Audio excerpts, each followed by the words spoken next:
Hello friends. ये जो है कक्षा 12 वालों के लिए जैव अणु का लेक्चर नंबर 6 है। ठीक है, जिसमें आप पढ़ेंगे प्रोटीन के वर्गीकरण के बारे में। प्रोटीनों का वर्गीकरण। प्रोटीन आप जानते हैं कि ये पॉलीपेप्टाइड यौगिक है जिसका आणविक द्रव्यमान 10,000 डाल्टन के बराबर होता है और इसमें अमीनो अम्लों की संख्या सामान्य केस में 100 से ज़्यादा हो, 100 से अधिक होती है। हाँ, थोड़ा सा मैं ये बात कर लूँ कि प्रोटीन किन किन तत्वों से बना होता है। देखो, कार्बोहाइड्रेट, कार्बन, हाइड्रोजन और ऑक्सीजन तीन ही तत्व पाए जाते हैं कार्बोहाइड्रेट में। अगर बात किया जाए प्रोटीन की, तो प्रोटीन बना होता है, प्रोटीन एमिनो अम्लों से बना होता है और एमिनो अम्लों में carbon, hydrogen, oxygen, nitrogen, NH2 भी होता है ना।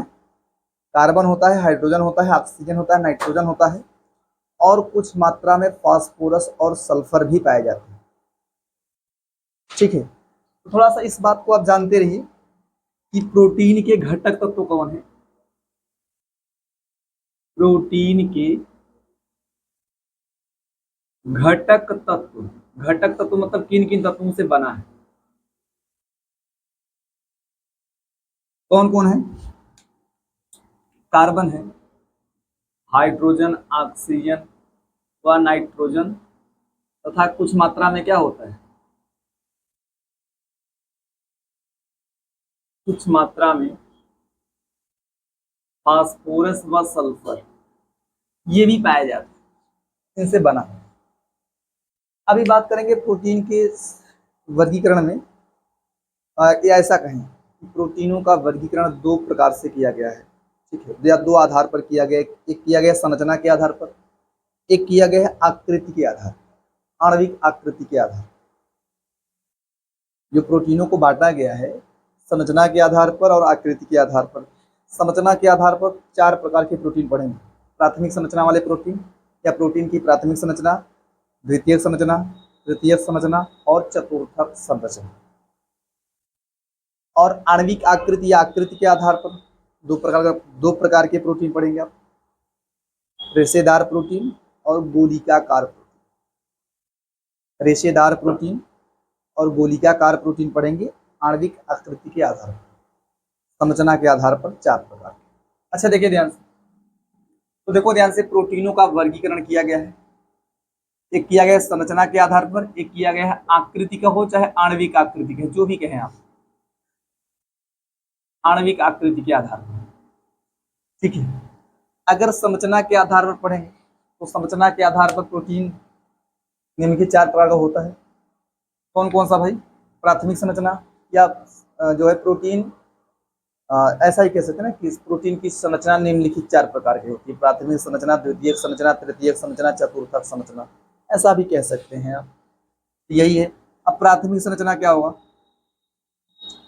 प्राथमिक संरचना क्या होगा। देखो, जो प्राथमिक संरचना होता है उसमें बहुत सारे एमिनो एक सीधी श्रृंखला में जुड़े हुए पाए जाते हैं। अब कौन सा बॉन्ड रहेगा, एमिनो अम्लों में आपस में पेप्टाइड बॉन्ड। तो यही होता है कि प्रोटीनों की प्राथमिक संरचना में बहुत सारे एमिनो अम्ल, यहाँ पे ये मान लीजिए एमिनो अम्ल है, सभी एमिनो एसिड है, ये एमिनो एसिड है सभी। तो ये जो सभी एमिनो एसिड है ये आपस में सीधी श्रृंखला होती है। ये प्रोटीन की कौन सी श्रृंखला है, सीधी श्रृंखला, इसी में जुड़े हुए पाए जाते हैं। और कौन से बॉन्ड के द्वारा, सीधी श्रृंखला में पेप्टाइड बॉन्ड।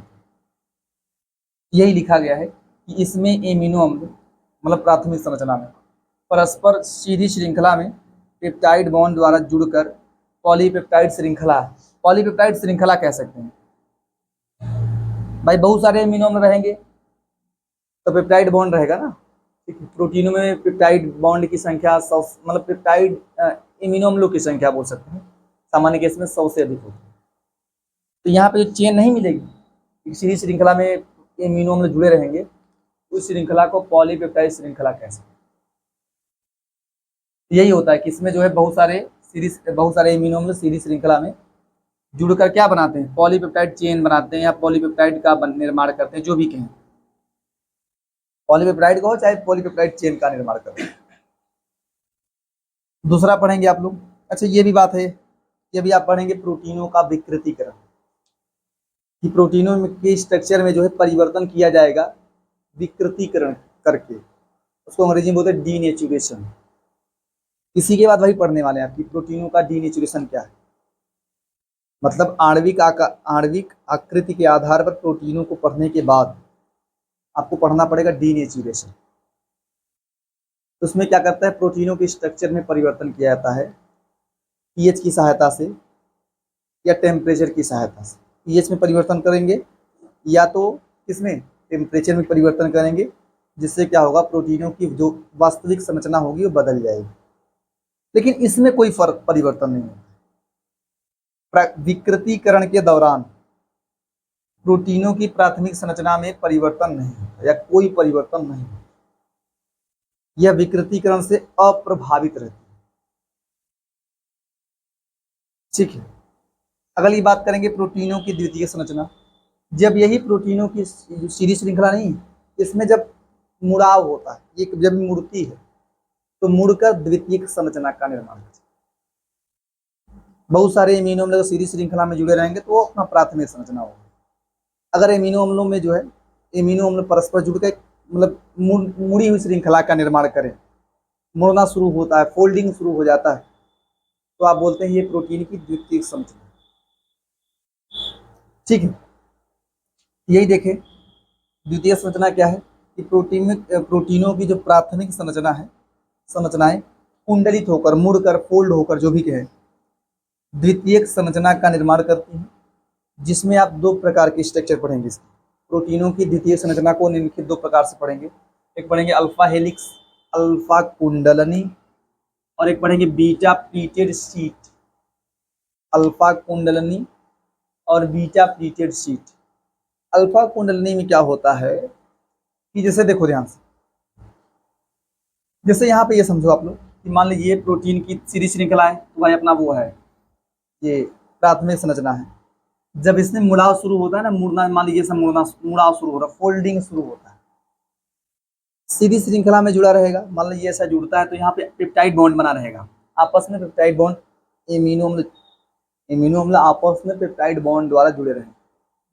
लेकिन अगर फोल्डिंग वगैरह शुरू होती है ना, तो फोल्डिंग वगैरह होने के फलस्वरूप एक का CO ग्रुप और एक का NH ग्रुप जब आपस में पास में आएंगे, जब फोल्डिंग शुरू होगा तो एक का CO ग्रुप और NH ग्रुप अगर एक दूसरे के पास में आएंगे, इसका और इसका H आपस में H बॉन्ड बना लेगा,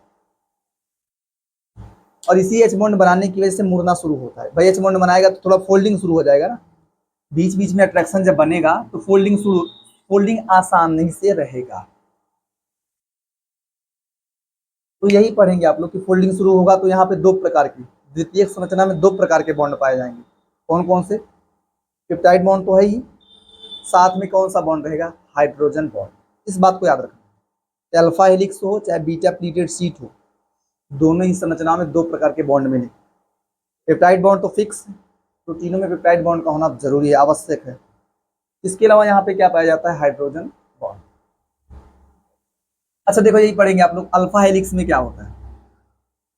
अल्फा हेलिक्स में क्या होता है कि प्रोटीन की जो श्रृंखला नहीं इस प्रकार से मुड़ती है, ऐसे मुड़ जाती है।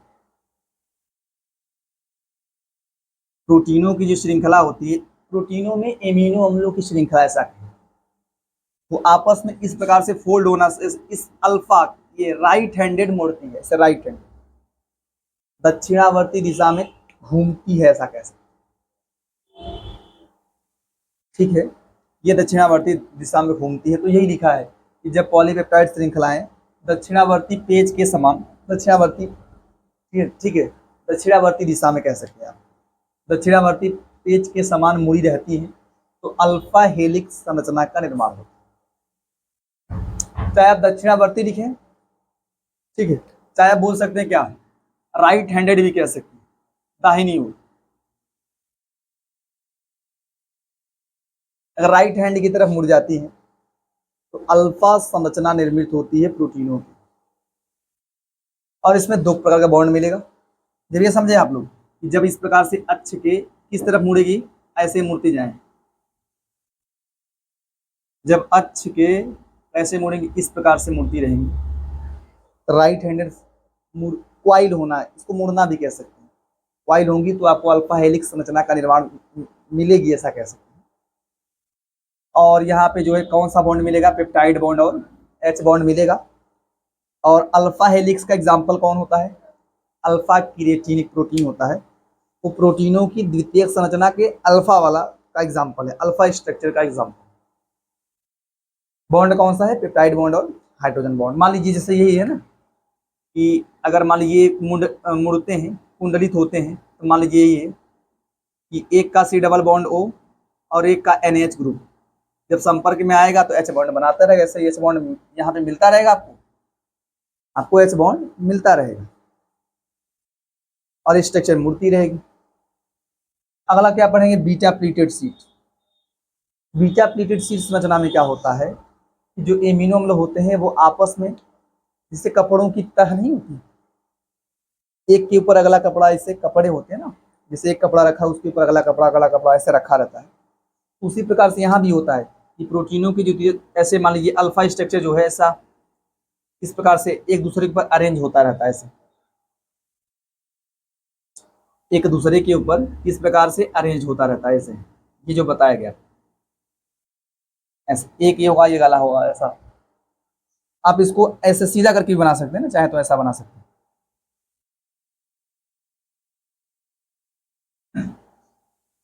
ऐसा भी कह सकते हैं। ये जो है यहाँ पे क्या है कि जब प्रोटीनों की जो है, प्रोटीनों में एमिनो अम्लों की संरचनाएं, एमिनो अम्ल जो है एक दूसरे के ऊपर से एमिनो अम्लों से प्राप्त पॉलीपेप्टाइड की श्रृंखलाएं जब एक दूसरे के ऊपर तह बना लेती है तो इस स्ट्रक्चर को आप बोलते हैं बीटा प्लीटेड शीट संरचना। इसमें भी वही है, भाई द्वितीयक स्ट्रक्चर है, यहाँ पे इसमें इधर पेप्टाइड बॉन्ड रहेगा। अब मान लीजिए ऐसा कुछ हो जाए, जैसे इसका CO इसका NH ग्रुप, इसका NH ग्रुप ना एक दूसरे के संपर्क में आ जाए तो यहाँ पे भी H बॉन्ड मिलेगा तभी तो मुड़ेगा। अगर केवल पेप्टाइड बॉन्ड रहेगा तो सीधी श्रृंखला बनेगी, जब H बॉन्ड वगैरह रहेंगे और भी ज्यादा बॉन्ड मिलेंगे तो फिर ये मुड़ाव के चांसेस होंगे। तो यहाँ पे वही है कि इसमें पॉलीपेप्टाइड श्रृंखलाएं अधिकतम खींचकर, पहले पॉलीपेप्टाइड की श्रृंखला मैक्सिमम खींच जाएगी, फैल जाएगी बढ़िया से, उसके बाद क्या होती है एक दूसरे के पार्श्व में साइड में स्थित हो जाती है। ये एक पॉलीपेप्टाइड चेन है, ये दूसरे पॉलीपेप्टाइड, पहले खींच जाएगी बढ़िया से, खींचकर फिर एक दूसरे के साइड में व्यवस्थित हो जाती है। यही लिखा है कि इसमें जो है पॉलीपेप्टाइड की श्रृंखला अधिकतम खींचकर एक दूसरे के पार्श्व में स्थित होती है। यह संरचना वस्त्रों में पीठ का मतलब वही तह, एक के ऊपर अगला ऐसा इस प्रकार से आपको दिखाई देगा। जैसे एक पॉलीपेप्टाइड की चेन है उसके ऊपर अगला पॉलीपेप्टाइड की चेन उसके ऊपर अगला होगा, जैसे कपड़ों में होता है एक कपड़े के ऊपर ना ऐसे रखे होते, बहुत सारे कपड़े रखे होते हैं, यही है उसके समान होती है। और पार्श्व में H बॉन्ड, जैसे यहाँ पे साइड वाली पार्ट नहीं, ये इधर H बॉन्ड होगा और इधर सीधी श्रृंखला में पेप्टाइड बॉन्ड, इधर आपको पेप्टाइड बॉन्ड मिलेगा। दो प्रकार के बॉन्ड यहाँ भी मिलने, ठीक है, पेप्टाइड और कौन सा H बॉन्ड, लेकिन H बॉन्ड कहाँ मिलेगा, साइड वाले पार्ट, जो साइड मिलेगा वहां पे क्या मिलेगा, H बॉन्ड। एग्जाम्पल कौन है इसका, एग्जाम्पल प्रमुख है आपका अल्फा स्ट्रक्चर, अल्फा हेलिक्स के बारे में पढ़ें, इसका एग्जाम्पल याद रखें अल्फा कीरेटिन, और इसका कौन है सिल्क, ठीक है, सिल्क कपड़े हैं, ठीक है मैडम। अच्छा देखो ध्यान से, अभी पढ़ेंगे आप प्रोटीन की तृतीयक संरचना के बारे में। तो प्रोटीन की तृतीयक संरचना कैसे बनती है, जब प्रोटीन की द्वितीयक संरचना और अधिक कुंडलित होती है तो उससे क्या मिलती है, प्रोटीन की तृतीयक संरचना, ठीक है। अच्छा देखिए ध्यान से, वही लिखा है कि प्रोटीन की द्वितीयक संरचनाएं परस्पर लिपट कर या परस्पर कुंडलित होकर, जो भी कहें आप, आपस में कुंडलित होकर लिपट कर प्रोटीन के तृतीयक संरचना का निर्माण करती है। और यहाँ थोड़ा सा प्रमुख बात यह है, जो रेशेदार प्रोटीन और गोलिकाकार प्रोटीन है वो प्रोटीन के तृतीयक संरचना में पाए जाते हैं, जो कि अभी आप पढ़ेंगे आप लोग। जो रेशेदार प्रोटीन होते हैं और गोलिकाकार प्रोटीन वो इसी संरचना में स्थायी होते हैं, ठीक है। अब देखो ध्यान से, प्रोटीन की तृतीयक संरचना में कौन कौन से बॉन्ड पाए जाते हैं, बॉन्ड को याद रखें आप, द्वितीयक संरचना में दो प्रकार के बॉन्ड पाए जाते हैं, पेप्टाइड और हाइड्रोजन बॉन्ड। और प्रोटीन की तृतीयक संरचना में कौन कौन से बॉन्ड उसको स्थायी बनाते हैं, उसमें कुंडलन और ज्यादा होता है। जो है प्रोटीन की तृतीयक संरचना में जो कुंडलन होता है वो बहुत ज्यादा होता है। उसमें कौन कौन सा होता है, एच बॉन्ड होता है, डाइसल्फाइड बंध होता है, वांडरवाल्स बल होता है, स्थिर वैद्युत आकर्षण बल, ठीक है। अब पेप्टाइड बॉन्ड तो होता हो ही करेगा, पेप्टाइड बॉन्ड के अलावा ये सब बॉन्ड प्रोटीन के तृतीयक संरचना में जो है पेप्टाइड बॉन्ड के अलावा ये सब भी बॉन्ड भी पाए जाते हैं, हाइड्रोजन बॉन्ड, डाइसल्फाइड बॉन्ड, वांडरवाल्स बल, और कौन सा भाई, स्थिर वैद्युत आकर्षण बल, जिसको आप आयनिक बल भी कह सकते हैं, आयनिक आकर्षण बल, ठीक है। स्थिर वैद्युत आकर्षण बल, ये सब जो है प्रोटीन की तृतीयक संरचना को स्थायी बनाते हैं, इसको याद रखना पड़ेगा, ठीक है। अब देखो ध्यान से, यही बताया गया, देखो कि मान लीजिए प्रोटीन की द्वितीय संरचना इस प्रकार से है ना, इसमें कुंडलन होगा तो ये प्रोटीन की तृतीय संरचना इस प्रकार से बनेगी, इसमें कुंडलन होगा आपस में, और अधिक जो है प्रोटीन, ये अल्फा हेलिक्स है ना, ये अल्फा हेलिक्स है, बीटा सीट है, ये अल्फा हेलिक्स है, फिर ऐसे ही ना अल्फा बीटा सीट जो है, अल्फा हेलिक्स स्ट्रक्चर और बीटा सीट स्ट्रक्चर आपस में कुंडलित होकर प्रोटीन की तृतीय संरचना का निर्माण करते हैं। भाई वैसे होता है ना, बीटा वाला ऐसे होता है भाई, बीटा बीटा प्लेटेड सीट को आप इसी प्रकार बनाते हैं, ऐसे ये एच बॉन्ड रहता है ना, यही है, ये अल्फा हेलिक्स है, ये बीटा प्लेटेड सीट है, फिर अल्फा ऐसे ही, फिर यहाँ रहेगा बीटा ऐसे ही ना, ये अल्फा है, ये बीटा है, अल्फा बीटा ऐसे मिक्स होकर आपस में ज्यादा कुंडलित होकर प्रोटीन के तृतीयक संरचना का निर्माण करते हैं। अभी क्या पढ़ेंगे आप, चतुर्थक संरचना। जो प्रोटीनों की चतुर्थक संरचना होती है वो कैसे बनती है, जब दो या दो से ज्यादा थर्ड डिग्री स्ट्रक्चर वाले प्रोटीन, तृतीयक संरचना वाले प्रोटीन आपस में और ज्यादा कुंडलित हो जाए, ठीक है, या मिल जाए तो मिक्स होकर ये बनाते हैं, चतुर्थक संरचना का निर्माण करते हैं। तो यही लिखा है कि दो या दो से अधिक तृतीयक संरचनाएं, प्रोटीन की तृतीयक संरचनाएं, ऐसा लिखे आप लोग, दो या दो से अधिक प्रोटीन की तृतीयक संरचनाएं, ये क्या होती हैं, आपस में मिलकर या कुंडलित तो होकर चतुर्थक संरचना का निर्माण करती। चतुर्थक संरचना में देखिए ध्यान से कि बहुत सारे, जैसे आपने मान लिया कि ये थर्ड डिग्री स्ट्रक्चर है, तृतीयक संरचना है, बहुत सारे तृतीयक संरचना वाले प्रोटीन मान लीजिए सीधी श्रृंखला में जुड़े हुए होंगे, तो उसमें प्रत्येक थर्ड डिग्री स्ट्रक्चर को आप एक नाम देंगे, कौन सा, उप इकाई। अगर तृतीयक संरचना वाले प्रोटीन आपस में सीधी श्रृंखला में जुड़े हुए पाए जाएंगे, ठीक है, तो आप उन्हें उप इकाई नाम देंगे, कि प्रत्येक थर्ड डिग्री स्ट्रक्चर को आप क्या नाम देने वाले, सब यूनिट्स, उप इकाई। लेकिन अगर ये इस प्रकार जैसे घन की भात, जैसे आप आपस में इस प्रकार से कुंडलित हो जाए, क्यूब टाइप में, कैसे, अगर ये क्यूब टाइप में जो है थर्ड डिग्री स्ट्रक्चर आपस में कुंडलित होते हैं, यही वास्तव में प्रोटीन की चतुर्थक संरचना है। अगर थर्ड डिग्री स्ट्रक्चर वाले प्रोटीन जो है अगर सीधी श्रृंखला में जुड़े हुए पाए जाएंगे तो वास्तव में नहीं है, वो थर्ड डिग्री चतुर्थक संरचना को नहीं दिखाता है, ठीक है। लेकिन उसमें जो प्रत्येक संरचना होगी, अब प्रत्येक थर्ड डिग्री स्ट्रक्चर को आप एक उप इकाई नाम देते हैं। लेकिन अगर कुंडलित हो जाएंगे, क्यूब टाइप में अरेंज्ड हो जाएंगे, तो उनको जो है बोलते हैं ये प्रोटीन की चतुर्थक संरचना है। और इसमें एग्जाम्पल कौन है, हीमोग्लोबिन। जो हीमोग्लोबिन होता है वो किस में पाया जाता है, प्रोटीन की चतुर्थक संरचना में, इस बात को याद रखना, ठीक है। अब बात करें यहाँ पे, ये तो हो गया भाई की प्राथमिक संरचना, द्वितीयक संरचना, तृतीयक संरचना, चतुर्थक संरचना सब हो गई। अब बात हुई कौन सा प्रोटीन, आणविक आकृति के आधार पर प्रोटीन की बात करें, रेशेदार प्रोटीन होगा और गोलिकाकार प्रोटीन। रेशेदार को अंग्रेजी में क्या बोलते हैं, आप बोल सकते हैं फाइब्रस प्रोटीन, फाइब्रस प्रोटीन।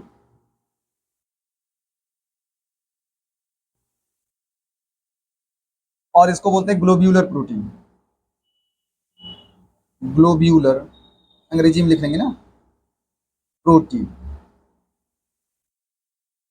अब रिश्तेदार प्रोटीन क्या है, देखिए वही बता रहा है कि जब पॉलीपेप्टाइड श्रृंखलाएं आपस में समांतर होकर, एक दूसरे के समांतर होकर, परस्पर समांतर होकर एच बॉन्ड तथा डाई सल्फाइड बॉन्ड द्वारा जुड़कर रेशे जैसी संरचना का निर्माण करती हैं, तो उसे आप क्या बोलते हैं, रेशेदार प्रोटीन कहते हैं।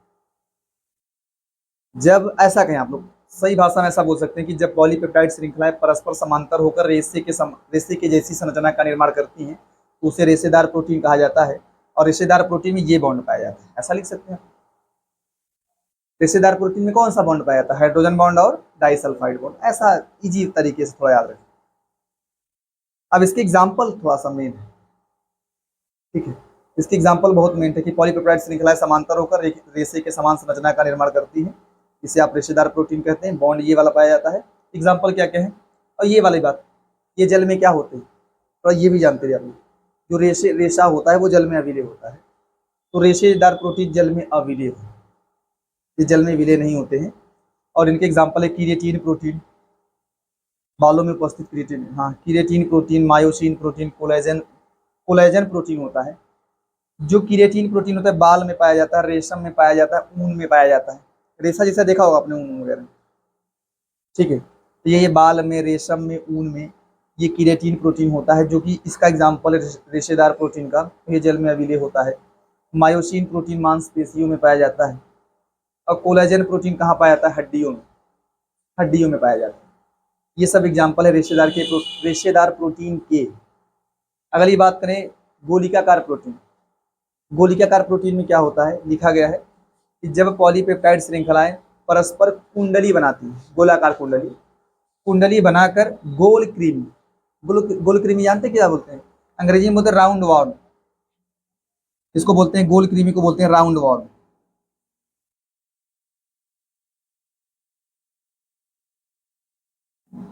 गोलाकार कीड़े की आकृति इस प्रकार से आकृति प्राप्त कर लेते हैं, ठीक है। तो जब पॉलीपेप्टाइड श्रृंखलाएं परस्पर कुंडली बनाकर गोलाकार या गोल क्रीमी का रूप प्राप्त कर लेती हैं, राउंड वार्म का रूप प्राप्त कर लेती हैं, तो उसे आप गोलिकाकार प्रोटीन कहते हैं। और यह जल में क्या होता है? विलय, वो अविलय होता है, ये जल में विलय। एग्जाम्पल देखें, इसका एग्जाम्पल है इंसुलिन प्रोटीन, जो आपने पढ़ा है। इंसुलिन, एल्बुमिन, अंडे में पाया जाना, अंडे का जो है, हाँ अंडे का जो भाग जमता नहीं है, हाँ अभी पढ़ाएंगे आपको, अंडे का एल्बुमिन भाग लिक्विड स्टेट में होता है, ठीक है। और जब उसको बॉईल उबालते हैं तो ठोस बन जाता है, जो जमता नहीं है, हाँ वही, हाँ। तो यही है कि इंसुलिन है, एल्बुमिन है, हीमोग्लोबिन है, तो ये सब जो है गोलिकाकार प्रोटीन के उदाहरण है। लिखिए फटाफट।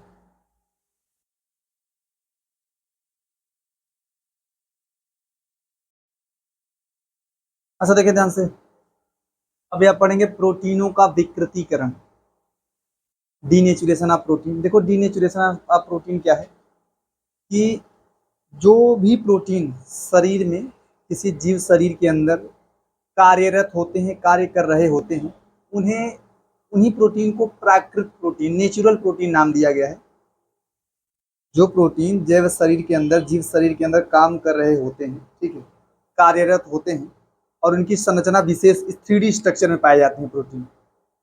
जो मतलब कि जो प्रोटीन्स होते हैं वो 3D स्ट्रक्चर्स में पाए जाते हैं, खासकर वो 3rd डिग्री वाले और 2nd डिग्री वाले, ये सब, यही सब कार्यरत होते हैं, ठीक है। तो यही होता है ना कि जब वही प्रोटीन वाले हैं जो कि शरीर में कार्यरत हैं, 3D स्ट्रक्चर में पाए जाते हैं, अगर इन्हीं की स्ट्रक्चर्स को बदल दिया जाए, कैसे बदल दिया जाए? अगर हीट कर दें, प्रोटीन को अगर गर्म कर दिया जाए, या उन पीएच में कुछ चेंज कर दिया जाए, प्रोटीन एक फिक्स पीएच और फिक्स टेम्परेचर पे कार्य करते हैं। प्रोटीनों की एक विशेषता है कि ये फिक्स टेम्परेचर और फिक्स पीएच पर कार्य करते हैं। अगर पीएच में चेंज कर दिया जाए, टेम्परेचर में चेंज कर दिया जाए, तो प्रोटीन जो है, जो कार्य करने, कह सकते हैं जिन कार्यों को करना चाहते हैं उन कार्यों को नहीं कर पाएंगे। वजह क्या है कि इनमें उपस्थित एच बॉन्ड ब्रेक हो जाएगा और अपनी स्ट्रक्चर को खो देंगे। अगर वो अपनी स्ट्रक्चर को खो देंगे तो कार्य भी नहीं कर पाएंगे। स्ट्रक्चर मेंटेन रखेंगे तो कार्य को कर पाएंगे, जिस कार्य को करना चाहते हैं। अगर स्ट्रक्चर खो देते हैं तो फिर वो कार्य नहीं कर पाएंगे। एच बॉन्ड ब्रेक होगा, वो जो है मान लीजिए 2nd डिग्री स्ट्रक्चर है, 1st डिग्री स्ट्रक्चर में कन्वर्ट हो जाएगा। एच बॉन्ड जब ब्रेक होगा तो किस में कन्वर्ट होगा? 1st डिग्री स्ट्रक्चर में खुद परिवर्तित हो जाएगा, और जिस कार्य को अंजाम देना था वो कार्य नहीं कर पाएगा। अब यही देखो लिखा है कि प्रोटीनों का विकृतीकरण क्या है, कि प्राकृत प्रोटीन, ठीक है, प्राकृतिक प्रोटीन का मतलब वही नेचुरल प्रोटीन, प्रोटीन जो जीव शरीर में कार्य कर रहे होते हैं। प्राकृतिक प्रोटीन में भौतिक परिवर्तन मतलब ताप में परिवर्तन कर दिया जाए इनको भौतिक परिवर्तन, या पीएच में परिवर्तन कर दें जिसको आप बोलते हैं रासायनिक परिवर्तन। भौतिक परिवर्तन या ताप में लिखे ताप में परिवर्तन, रासायनिक परिवर्तन कर दें, ठीक है। तो करने पर होता है इसमें उपस्थित, ठीक है, एच बॉन्ड में अस्त व्यस्तता उत्पन्न हो जाती है। ऐसा लिख सकते हैं ना, ये जब प्राकृतिक प्रोटीन में या प्राकृतिक प्रोटीन में भौतिक परिवर्तन या रासायनिक परिवर्तन किया जाता है तो इसमें एच बॉन्ड में अस्त व्यस्तता उत्पन्न हो जाती है। उसके अंदर जो एच बॉन्ड होता है उसमें अस्त व्यस्तता मतलब ब्रेक हो जाता है। एच बॉन्ड अस्त व्यस्त होने का मतलब ब्रेक हो जाता है, लिख सकते हैं आप लोग, टूट जाता है, एच बॉन्ड टूट जाता है, ऐसा लिख सकते हैं अपनी भाषा में आप।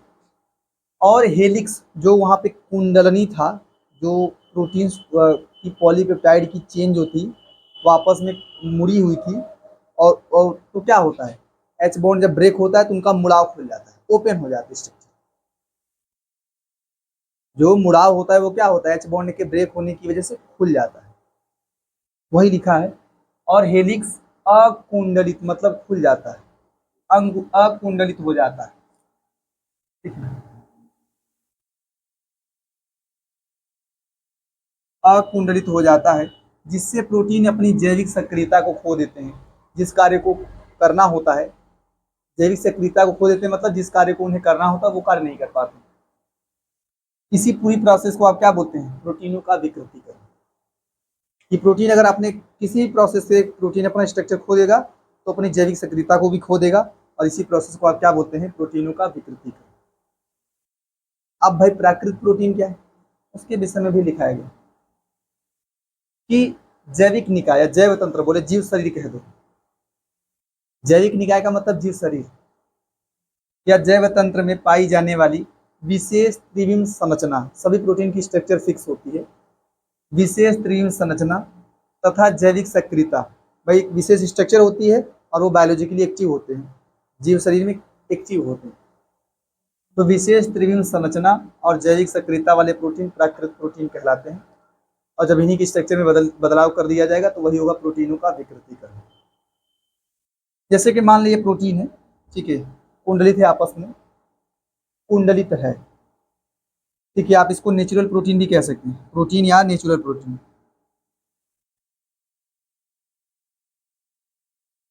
अगर आपने यहाँ पे हीट दिया, उष्मा दिया, आपने ताप दिया या पीएच में कुछ चेंज किया तो इसमें जो एच बॉन्ड होंगे वो ब्रेक हो जाएंगे और ये अकुंडलित हो जाएगा, स्ट्रक्चर ओपन हो जाएगा। और स्ट्रक्चर ओपन हो जाएगा तो इसको आप बोल देंगे ना कि ये जो है संरचना में विकृत मतलब परिवर्तन हो गया है।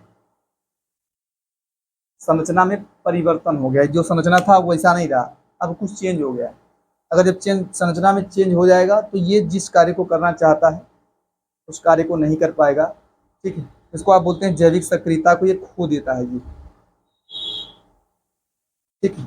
और इस प्रोटीन का नाम है, देखो ध्यान से, संरचना में विकृत, आप इसको जानते हैं क्या बोल सकते हैं, ये जैविक सक्रियता खो देता है, आप इसको नाम देंगे विकृत प्रोटीन, विकृत प्रोटीन। और ये जिस कार्य को करना चाहता था, मतलब ये जिस कार्य को करना चाहता था स्ट्रक्चर में परिवर्तन होने के बाद उस कार्य को नहीं कर पाएगा। अंग्रेजी में बोलते डीनेचर्ड प्रोटीन।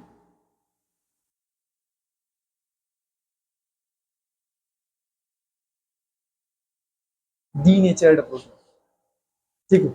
अब देखो इसके बाद क्या बताया गया आपको कि विकृतीकरण अगर किया जाता है तो उसके दौरान जो है कौन कौन सी स्ट्रक्चर प्रभावित होती है, second degree structure, third degree structure, fourth degree structure, ये सब प्रभावित होती है। प्राथमिक संरचना अप्रभावित रहती है, द्वितीय संरचना, तृतीय संरचना, ये सब प्रभावित होती है क्योंकि इसमें एच बॉन्ड होता है। और जो प्राथमिक संरचना होता है केवल पॉलीपेप्टाइड मतलब केवल पेप्टाइड बॉन्ड होता है। तो जो एच बॉन्ड होता है वो ब्रेक होता है गर्म करने पर या पीएच में चेंज करने पर। इसके एग्जाम्पल क्या है, विकृतीकरण के एग्जाम्पल क्या है, उबालने पर अंडे की सफेदी का जमना, जो अंडे का व्हाइट वाला पार्ट होता है, अगर वो उबालने पर उसका जो जमना होता है वो जमता है ना, आपने देखा होगा व्हाइट वाला पार्ट मिलता है, प्रोटीनियस होता है, वो भी प्रोटीनों के विकृतीकरण का उदाहरण है। प्रोटीन की स्ट्रक्चर में परिवर्तन होता है, प्रोटीनों की स्ट्रक्चर में क्या होता है, परिवर्तन। यहाँ बात करें, ये भी बात है कि दूध में उपस्थित जो, देखो यहाँ लैक्टिक अम्ल ना, तो यहाँ पे पीएच चेंज किया जा रहा है। लैक्टिक एसिड उत्पन्न होगा बैक्टीरिया के द्वारा, लैक्टिक एसिड पीएच को चेंज करेगा, कम करेगा। यहाँ पे टेम्परेचर वाली बात किया है, उबालने पर अंडे की सफेदी का जमना, व्हाइट वाले पार्ट का जमना, ये भी प्रोटीनों के विकृतीकरण का उदाहरण है। और दूसरी बात क्या है कि दूध में उपस्थित बैक्टीरिया द्वारा, जो बैक्टीरिया होता है उसका नाम है लैक्टोबैसिलस, ठीक है, लैक्टोबैसिलस होता है, वो क्या उत्पन्न करता है, लैक्टिक एसिड उत्पन्न करता है। और इसी लैक्टिक एसिड की वजह से दूध होता है किस में कन्वर्ट होता है, दही में कन्वर्ट होता है। तो पीएच चेंज हुआ है, दही में कन्वर्ट हुआ है, यहाँ भी प्रोटीनों की स्ट्रक्चर में परिवर्तन होता है। केसीन प्रोटीन होता है दूध में ना, दूध में केसीन प्रोटीन होता है, उसकी स्ट्रक्चर में परिवर्तन होता है, जिससे आपको लैक्टिक एसिड मिलता है, ठीक है। इसको लिखें, इसके बाद आपको पढ़ाया जाएगा एंजाइम के बारे में। अच्छा देखिए ध्यान से, ये बात कर रहे हैं एंजाइम की। एंजाइम का हिंदी नाम क्या है, बीकर है। अच्छा देखो ध्यान से, एंजाइम क्या है, एंजाइम जैव उत्प्रेरक है। ये उत्प्रेरक का काम करते हैं जीव शरीर के अंदर, जीव शरीर के अंदर उत्प्रेरक का काम करते हैं, अर्थात जीव शरीर के अंदर होने वाली रासायनिक अभिक्रियाओं, जिसको आप बोलते हैं जैव रासायनिक अभिक्रिया। जीव शरीर के अंदर होने वाली रासायनिक अभिक्रियाओं को आप क्या बोलते हैं, जैव रासायनिक अभिक्रिया।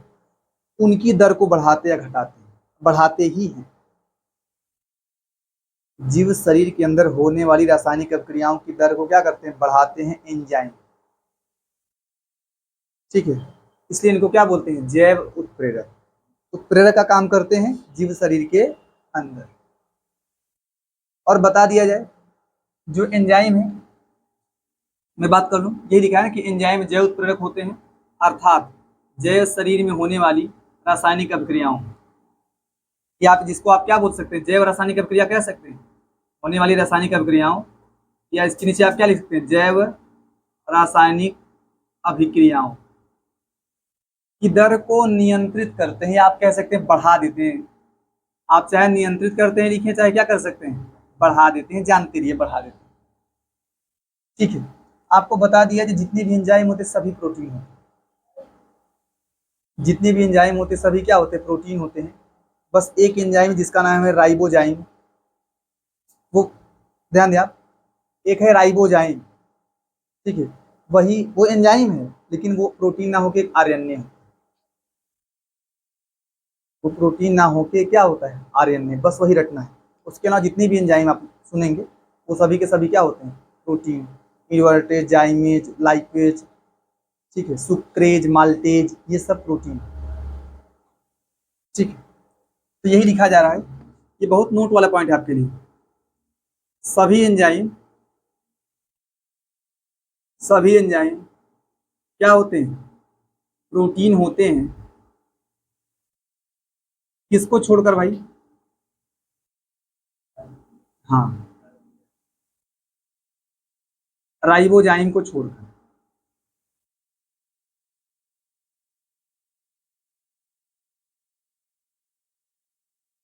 वो छोड़कर,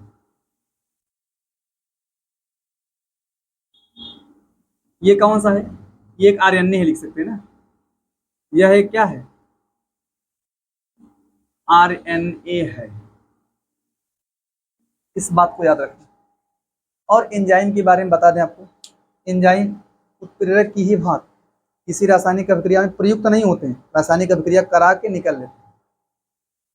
उत्प्रेरक का काम यही होता है, उत्प्रेरक क्या करते हैं, किसी रासायनिक अभिक्रिया में भाग नहीं लेते हैं, मतलब प्रयुक्त नहीं होते हैं, रासायनिक अभिक्रिया में भाग लेकर उसको करा के निकल लेते हैं, ज्यों का त्यों निकल जाते हैं, ठीक है। तो आप लिख सकते हैं, एंजाइम क्या करते हैं, किसी रासायनिक अभिक्रिया, किसी रासायनिक अभिक्रिया, रासायनिक मतलब जैव रासायनिक अभिक्रिया की बात करें, रासायनिक अभिक्रिया में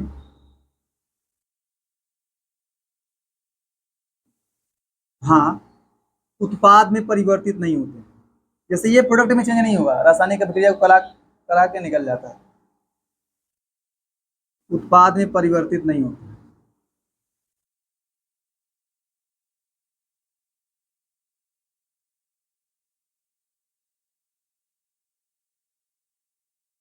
और एक बात और बता दें कि प्रत्येक रासायनिक अभिक्रिया के लिए एक विशिष्ट एंजाइम विशिष्ट, हर रासायनिक अभिक्रिया में एक विशिष्ट एंजाइम है। जैसे मान लीजिए सुक्रोज का करना है जल अपघटन तो आप सुक्रेज एंजाइम यूज करेंगे, माल्टोज का करना है तो माल्टेज। ऐसा नहीं कि एक ही एंजाइम हर रासायनिक अभिक्रिया को करा देगा, नहीं, प्रत्येक रासायनिक अभिक्रिया के लिए एक विशिष्ट एंजाइम होता है।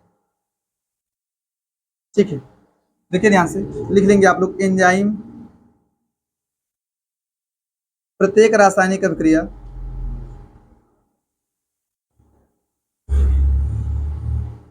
एंजाइम प्रत्येक रासायनिक अभिक्रिया, या कह सकते हैं आधार पदार्थ कह सकते हैं, चाहे रासायनिक अभिक्रिया का हो चाहे आधार पदार्थ, जो सबस्ट्रेट है जो प्रोडक्ट में, जैसे सुक्रोज हो गया, माल्टोज हो गया, ये सब सबस्ट्रेट हैं। ये सब किस में कन्वर्ट होने वाले हैं? प्रोडक्ट में कन्वर्ट होने वाले हैं, आधार पदार्थ हैं सब। एंजाइम प्रत्येक रासायनिक अभिक्रिया या आधार पदार्थ कह सकते हैं।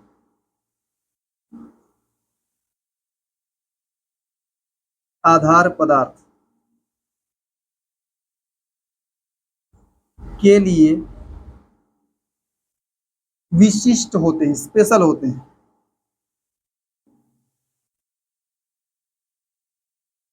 विशिष्ट होते हैं, ये बातें हैं। और देखो ध्यान से, एंजाइम की बात करें, ये थोड़ा सा आपके जानने वाली बात है। एंजाइम में या एंजाइम के नाम में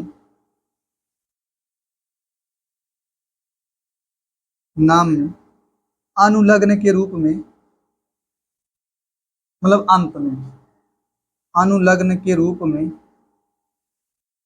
क्या लगा होता है? ASE लगा होता है। सुक्रोज में OSI लगा होता है और एंजाइम में क्या लगा होता है? ASI। जैसे लाइपेज, सुक्रेज कह दें, माल्टेज कह दें, लाइपेज कह दें, इनवर्टेज कह दें, ये सब ETC कह सकते हैं। ये सब क्या होते हैं? इन सब के नाम में क्या लगा है? अंत में ASE लगा है। ठीक है, सुक्रेज क्या करेगा? जैसे मान लीजिए अगर आपने सुक्रोज लिया है तो सुक्रोज के जल अपघटन के लिए, जल से क्रिया कराने के लिए आप जो लिखा था ना एंजाइम चाहिए, कौन सा एंजाइम चाहिए? Sucrase enzyme. अब इससे आपको क्या मिलेगा? आपको मिलेगा ग्लूकोज और फ्रक्टोज, दोनों का सूत्र सेम है। ठीक है, अगर आपने यहाँ पे माल्टोज ले लिया, इसका कराइए जल अपघटन, इसके लिए कौन सा एंजाइम लेंगे? माल्टेज लेंगे। इससे आपको क्या मिलेगा? दो अणु ग्लूकोज के मिलेंगे। थोड़ी सी हैं चीजें, आप जानते हैं इनके बारे में। हम बात कर रहे हैं कि एंजाइम कैसे किसी रासायनिक अभिक्रिया की दर को बढ़ाता है। ये जो लिखा है ना, रासायनिक अभिक्रिया को दर को नियंत्रित करते हैं, मतलब बढ़ाते हैं, प्रोडक्ट जल्दी कन्वर्ट हो, प्रोडक्ट जल्दी मिलता है एंजाइम की उपस्थित होने से। एंजाइम की उपस्थिति से रासायनिक अभिक्रिया की दर क्या होती है? तीव्र हो जाती है। कैसे होती है? ठीक है, तो अगर बात करें, कह सकते हैं ना, आप कह सकते हैं एंजाइम की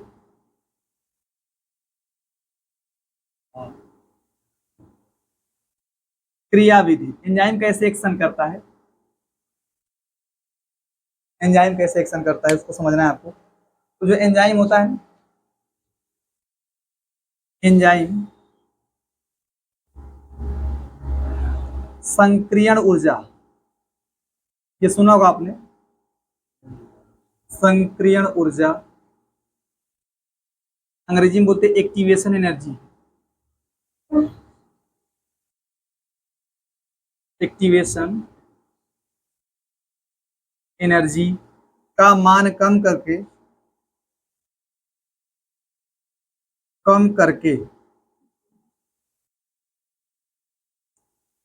रासायनिक अभिक्रिया की दर को बढ़ा देते हैं। की दर को बढ़ा देते हैं।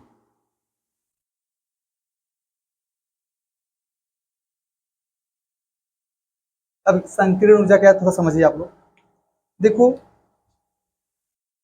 मैं समझा रहा हूँ, लिखाऊंगा नहीं, ठीक है, समझने वाली बात है। संकीर्ण ऊर्जा क्या है इसके विषय में तो आप रासायनिक बलगति में अच्छे तरीके से पढ़ेंगे। संकीर्ण ऊर्जा के बारे में मैं हल्का चर्चा कर दे रहा हूँ। जैसे मान लें कोई भी रासायनिक अभिक्रिया होती है, कोई भी रासायनिक अभिक्रिया होती है तो ये ना, जैसे ये एनर्जी का डायग्राम, ऊर्जा होता है और इधर प्रोडक्ट के, ये उत्पाद की बात होती है।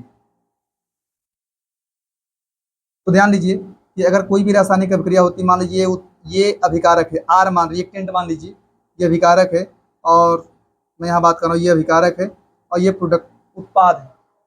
अभिकारक की एनर्जी सामान्य केस में उत्पाद से ज़्यादा मानते हैं, ठीक है। तो अभिकारक डायरेक्ट इसमें कन्वर्ट नहीं होता है, आपने सुना होगा। जैसे किसी भी रासायनिक अभिक्रिया में अभिकारक से सीधा उत्पाद नहीं मिलता है ना, बल्कि एक मध्यवर्ती मिलता है। तो वैसे यहाँ भी है, वो वास्तविक बात है कि अभिकारक से पहले मध्यवर्ती मिलेगा, मध्यवर्ती फिर कन्वर्ट होता है उत्पाद में। तो मध्यवर्ती में कन्वर्ट होने के लिए अभिकारक को ना चाहिए होता है एनर्जी। अगर मध्यवर्ती में, देखिए ध्यान से, अभिकारक बदलना चाहता है किसमें, मध्यवर्ती में, तो उसके लिए उसको क्या चाहिए होता है, एनर्जी। तो यहाँ अभिकारक से ये मध्यवर्ती, मान लीजिए इस स्टेज पर मध्यवर्ती बन रहा है। अब ऐसा मान लें कि अभिकारक से आपने यहाँ मान लिया कि यहाँ क्या मिल रहा है, एनर्जी खर्च हो रहा है, ये एनर्जी बढ़ती जा रही है। इस एनर्जी की इस पोजीशन पर आपको मध्यवर्ती मिल रहा है। फिर मध्यवर्ती किस में कन्वर्ट हो जाएगा, प्रोडक्ट में कन्वर्ट हो जाना। लेकिन इसको यहाँ तक पहुँचने के लिए आपको एनर्जी देना पड़ेगा बाहर से, और उसी एनर्जी को बोलते हैं एक्टिवेशन एनर्जी। ई ए से दिखाते हैं, आप लिख लीजिए सकते हैं ई ए। अभिकारक जो मध्यवर्ती में कन्वर्ट नहीं हो रहा है उसे आप क्या बोलते हैं, हाँ। तो देखो यहाँ से यहाँ पहुँचने में, फिर प्रोडक्ट में कन्वर्ट होने में समय लगता है, भाई कुछ समय खर्च होता है वो, ठीक है। लेकिन जब एंजाइम आता है ना, इसी गैप को कम कर देता है। मान लीजिए इतना कर दिया तो फटाफट जैसे यहाँ जल्दी से पहुँचेगा, तुरंत किस में कन्वर्ट हो जाएगा, एंजाइम के आने से ही फायदा होता है। अब वो कैसे कम करता है कैसे नहीं, आप बेहतर तरीके से पढ़ेंगे रासायनिक बलगति कैसे कम होता है। बस इतना जानते रहिए, इसे ये जो मध्यवर्ती में कन्वर्ट हुआ है, जो इसके बीच का जो गैप्स है, इसी को आप अभिकारक और मध्यवर्ती के बीच में जो एनर्जी का गैप है, उसी को आप बोलते हैं एक्टिवेशन एनर्जी, संकीर्ण ऊर्जा। तो जो एंजाइम होता है, बगैर एंजाइम का इतना है, अगर यहाँ पे एंजाइम आएगा ना तो उससे कुछ कम हो जाता है। जैसे ये इतना था और पहले आ जाएगा, और फास्ट किस में कन्वर्ट होगा, प्रोडक्ट में। एनर्जी कम खर्च करना पड़ेगा और जल्दी काम हो जाएगा। एंजाइम यही करता है कि वो संकीर्ण ऊर्जा का मान कम कर देता है और प्रोडक्ट जल्दी मिलता है। लिखो फिर।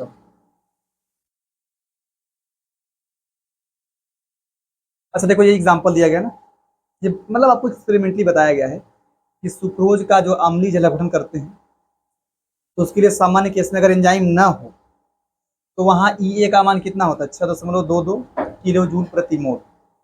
एक्टिवेशन एनर्जी ज़्यादा होता है, ज़्यादा एनर्जी देना पड़ेगा। पहले आपको एनर्जी देना ही पड़ेगा मध्यवर्ती में कन्वर्ट होने के लिए, फिर वो अपने आप उत्पाद में कन्वर्ट हो, ठीक है। लेकिन अगर आपने एंजाइम ला दिया है, एंजाइम की उपस्थिति में अगर आपने सुक्रोज रखा है या सुक्रोज का जल अपघटन किया है, तो वहाँ जो है वैल्यू कितना होता है, 1 मोल, बता दीजिए लिखा है 6.22 किलो जूल प्रति मोल। मतलब 1 मोल सुक्रोज के अम्लीय जल अपघटन के लिए, अम्ल की उपस्थिति में जल से क्रिया कराएंगे या जल अपघटन लिख लें, के लिए इतना एंजाइम, इतना चाहिए एनर्जी, 6.22 किलो जूल 1 मोल से, 1 मोल सुक्रोज के अम्लीय जल अपघटन के लिए बगैर एंजाइम। और जब एंजाइम आएगा तो ये वैल्यू हो जाएगा केवल इतना। तो एक्टिवेशन एनर्जी का मान कम हुआ है और रिएक्शन फास्ट होगा। और एक और बात आप जान लीजिए, आप इसको लिख लीजिएगा, गोलिकाकार प्रोटीन में जितने भी एंजाइम होते हैं वो सभी किस आकृति में पाए जाते हैं, गोलिकाकार प्रोटीन के एग्जाम्पल, गोलिकाकार प्रोटीन के एग्जाम्पल लिखो फिर।